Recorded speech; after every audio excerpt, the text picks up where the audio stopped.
세상이 너무 빨리 변하고 있죠. 정보는 넘쳐나고 트렌드도 너무나 빨리 변하고 있습니다. 시대 흐름에 막 뒤처지는 것 같고, 근데 남들은 또 잘 따라가는 것 같고, 나만 뒤처지는 것 같고, 그런 느낌이 들곤 하죠. 며칠 전에 패션 영상을 보게 됐는데 올해 스키니가 다시 유행할 거라 그러더라고요. 스키니 유행이 끝난 지 그렇게 오래된 것 같지는 않은데 다시 또 유행한다 그러고, 트렌드가 계속 바뀌니까 그걸 따라가느라 아마 어려움이 많으실 거예요. 오늘 소개할 내용은 트렌드 코리아 2023 내용입니다. 서점에서 이 책 한 번쯤은 보셨죠? 읽어야지 생각만 하시고 아마 읽지 못하신 분들이 많으실 겁니다. 여러분들 대신 제가 읽고 정리해 드리겠습니다. 아마 이 영상을 보시고 나시면 어렴풋이 느끼던 것들 있죠? 뭔가 느끼고 책임하고 있던 걸 딱 말로 설명해주는, 정리해주는 그런 느낌을 받으실 겁니다. 시대 흐름에 뒤처진다는 느낌, 나만 도태되는 것 같은 그런 느낌도 날려버리실 수 있을 겁니다.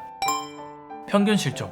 평균은 어떤 자료값을 하나로 요약한다는 뜻인데요. 한국 사람과 일본 사람의 키를 비교할 때 한국 사람은 키가 몇 센치, 일본 사람은 몇 센치 이렇게 요약할 때 평균은 아주 유용한 도구죠. 그럼 평균 실종은 뭐냐? 평균 실종은 평균이 더 이상 유용하지 않다는 뜻입니다. 이제는 자료값이 하나로 요약이 안 돼요. 다 제각각이고 중구난방이라서 요약이 안 됩니다. 결혼식 축의금만 봐도 알 수 있는데요. 예전에는 친구 축의금은 뭐 5만원, 10만원이 국룰이지 이런 게 있었다면 지금은 그런 게 점점 없어지는 겁니다. 요즘에는 7만원도 준다 그러고 주는 액수도 굉장히 다양해졌습니다. 이건 12월에 나온 기사인데요. 축의금이 얼마가 적당한지가 기사로까지 나오는 상황입니다. 이걸 보면 사람들이 축의금으로 얼마를 내야 하는지 헷갈려 한다는 걸 알 수 있죠. 왜 이렇게 평균이 의미가 없어지고 있을까요? 산업혁명이 시작된 이후로 우리는 대량 생산하고 대량 소비하게 됐죠. 교육도 획일적으로 받고 암기식으로 받았습니다. 하지만 사회가 발전하면서 어떻게 됐나요? 점점 개인의 개성과 취향이 드러나는 사회가 됐죠. 그러면서 사람들이 하도 다양해지니까 이제는 평균이 의미가 없어지는 겁니다. 평균이 의미가 있으려면요, 자료값이 정규 분포를 그려야 돼요. 자료값이 이렇게 생겨야 한다는 거죠. 이래야 하나로 딱 요약을 할 수가 있습니다. 하지만 최근에는 이런 모양으로 바뀌고 있어요. 중간이 없어지고 양쪽으로 쏠리는 양극화가 진행되고 있고요. 거기에 더해서 자료값이 뒤죽박죽인 N극화, 자료값이 한쪽으로 쏠린 단극화까지 일어나고 있습니다. 이런 추세가 앞으로도 지속될 것으로 예상되는 만큼 잘 알아두면 사회 현상을 이해하는 데 도움이 되실 겁니다. 양극화, N극화, 단극화 중에서 먼저 양극화부터 알아볼게요. 2022년 1분기에 국내 백화점 매출은 17% 상승했는데요. 대형마트의 매출은 2% 감소했습니다. 근데 그 중에 PB 상품들 있죠? 값이 저렴한 마트 전용 상품들 있잖아요. 이 PB 상품 매출은 10% 성장했습니다. 그러니까 싼 제품과 아주 비싼 제품만 매출이 성장했다는 뜻이죠.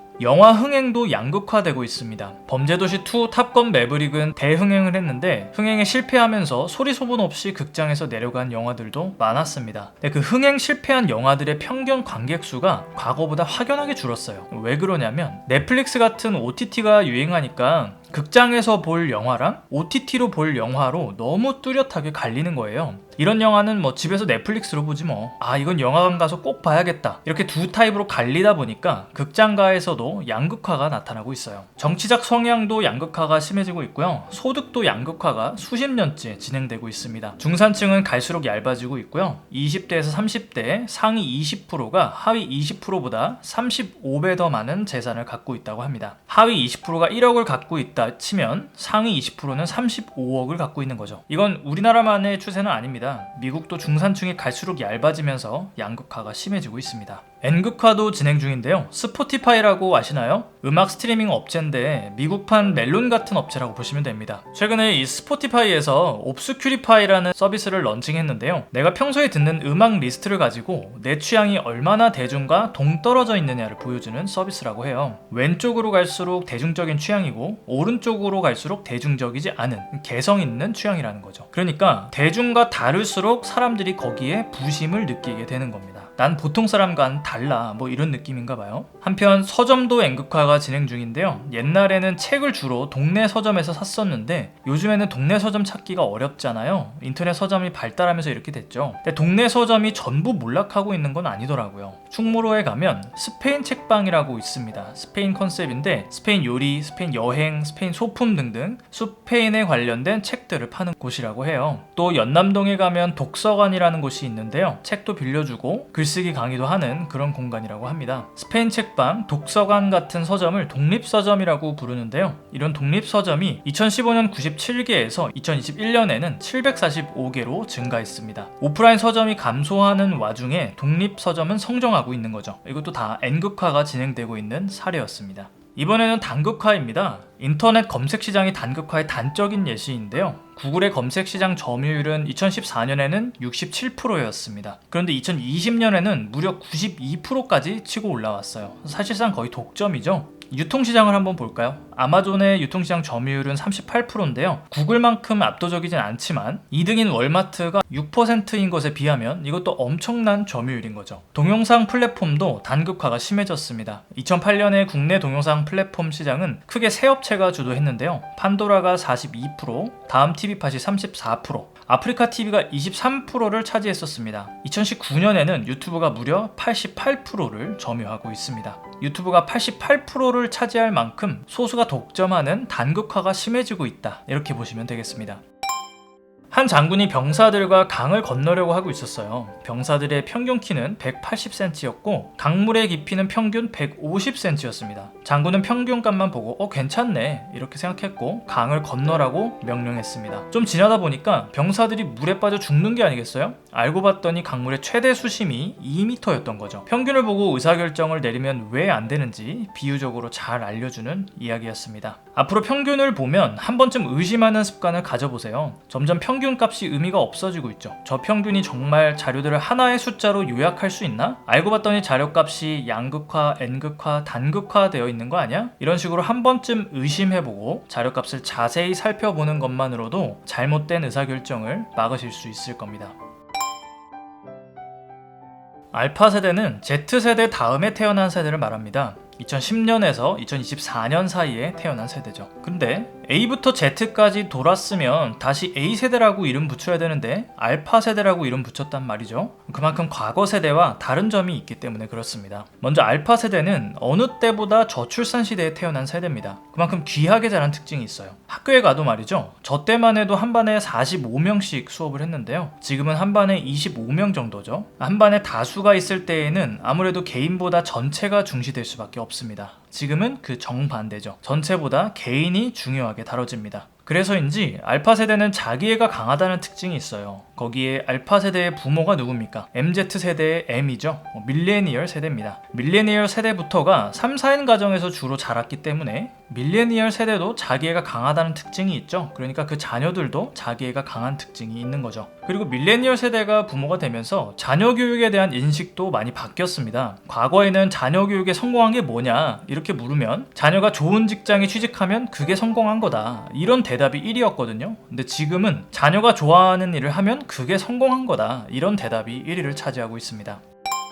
알파 세대가 성장하면서 어떤 일들을 겪었는지 알면 그 세대의 특징을 잘 알 수 있겠죠. 알파 세대는 2016년에 이세돌이 알파고에게 패배하는 걸 봤고요. 2020년에 코로나로 인해 원격 수업을 경험했습니다. 그런 만큼 알파 세대는 인공지능과 가상공간에 친밀하죠. 친구들과 놀 때도요. 꼭 만나지 않더라도 줌을 켜서 화상공간에서 같이 놀기도 하고요. 위치 공유 어플을 통해서 놀기도 합니다. 이 어플을 쓰면 지도상에 친구가 어디 있는지 알려준다 그래요. 어플에 채팅 기능도 있기 때문에 야 너 거기 있냐? 나도 거기로 갈까? 뭐 이런 식으로 노는 거겠죠. 그만큼 알파 세대는 AI와 가상공간에 대한 이해도가 높다는 특징이 있다 이렇게 생각하시면 되겠습니다. 근데 이게 당연한 소리 아닌가 싶을 수도 있습니다. 왜냐면 기술은 계속 발전하고 있고 아이들일수록 기술에 대해 친근한 건 당연한 거니까요. 그럼 이쯤에서 퀴즈 하나를 내볼게요. 이렇게 AI와 가상공간에 친근한 알파 세대는 물건을 살 때 오프라인 구매를 많이 할까요? 아니면 온라인 구매를 많이 할까요?